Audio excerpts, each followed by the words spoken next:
Hai Google Indonesia, perkenalkan nama aku Tessaloni Yusuf Pirapela. Aku merupakan mahasiswi UB Jakarta, Fakultas Ilmu Sosial dan Ilmu Politik, Prodi Ilmu Politik, dan sekarang aku semester 6.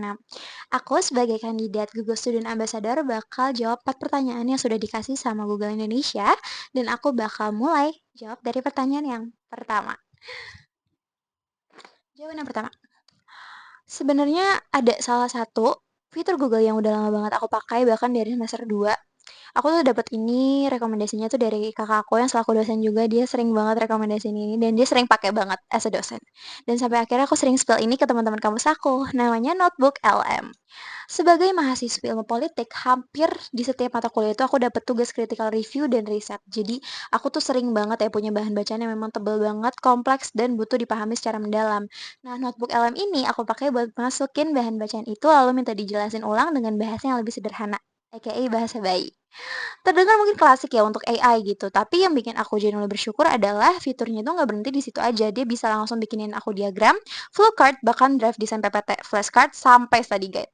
Nah, buat aku yang tipe belajar itu visual dan terstruktur, ini tuh game changer banget dan yang paling bikin aku sering pakai ya, ini tuh free, no limit. Jadi sebagai mahasiswa, jujur, ini berarti banget. Jadi aku yakin masih banyak banget mahasiswa yang belum tahu fitur ini, padahal potensinya tuh besar banget dan bantu proses belajar dan riset sebagai mahasiswa.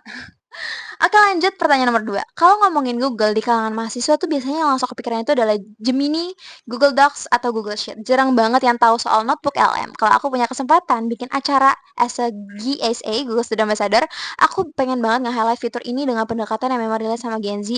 Dan aku akan mulai dengan bahas bahwa setiap orang itu punya gaya belajar yang berbeda-beda. Ada yang suka nulis, visual, ada yang audio. Dan menurut aku, Notebook LM ini bisa menjangkau semuanya. Tapi yang paling pengen aku highlight adalah fitur audionya.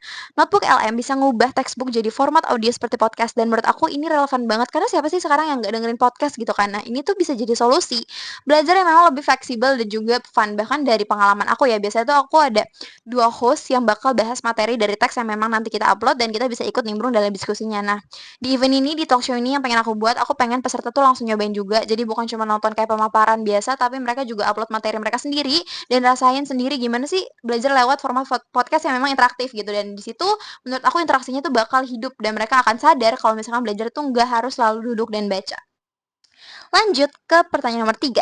Let's be honest, nyatanya kan memang semuanya hampir mahasiswa pakai AI gitu. Teman-teman aku nggak munafik, kita semua ngerjain tugas pakai AI. Tapi buat aku pribadi, AI itu bukan buat menggantikan proses belajar, tapi buat memperkuat cara belajar aku. Nah, aku kan tipe orang yang selain suka audio ya, juga suka banget sama visual. Aku suka main mapping. Dan di Notebook LM ini, main mappingnya tuh interaktif banget. Jadi misalnya aku klik satu poin tertentu, dia bisa jelasin lebih detail dari bubble itu. Tapi ini tuh nggak cuma buat aku hafal, tapi aku jadi paham alurnya. Nah, fitur yang paling sering aku pakai juga adalah study guide, di mana bahan bacaan ini dirangkum jadi soal pilihan ganda lengkap beserta kunci jawaban. Nah, metode ini works banget karena aku dari dulu kayak terbiasa deh dengan pola tanya jawab. Nah, menurut aku berpikir out of the box di sini ini bukan cuma soal pakai AI secara instan, tapi gimana aku bisa nyesuaiin teknologi dengan gaya belajar pribadi aku. Jadi aku nggak cuma baca atau copy paste, tapi aku ubah materi itu jadi format yang paling efektif buat aku pahami. Nah, lanjut ke pertanyaan nomor 4. Jadi selama ini kan aku sebagai content creator, aku nggak pernah merasa tertekan sih, karena aku tahu apa yang aku lakuin dan aku tahu aku passionate di bidang apa. Aku ambil peran ini karena aku sadar aku menguasainya. Mungkin momen yang paling aku banggakan nanti adalah ketika fitur yang selama ini aku pakai dan aku spill cuma ke circle terdekat, bisa aku sebar lebih luas secara resmi sebagai Google Student Ambassador. Ada rasa yang beda sih ketika aku bisa bilang kayak, I genuinely use this and now I represent it. Itu bukan cuma soal title, tapi soal kredibilitas atau legacy, dan aku pengen semua orang percaya sama rekomendasi yang aku kasih, terutama mahasiswa dan teman-teman aku yang mungkin butuh tools seperti ini tapi belum tahu. Dan dengan platform yang aku punya, dampaknya itu nggak cuma berhenti di kampus aku aja, jadi bisa lebih luas, bisa menjangkau mahasiswa lain juga, dan honestly, aku udah kebayang sih, aku mau highlight fitur apa lagi, dan itu bikin aku makin excited buat jadi Google Student Ambassador. Sekian dari aku, terima kasih.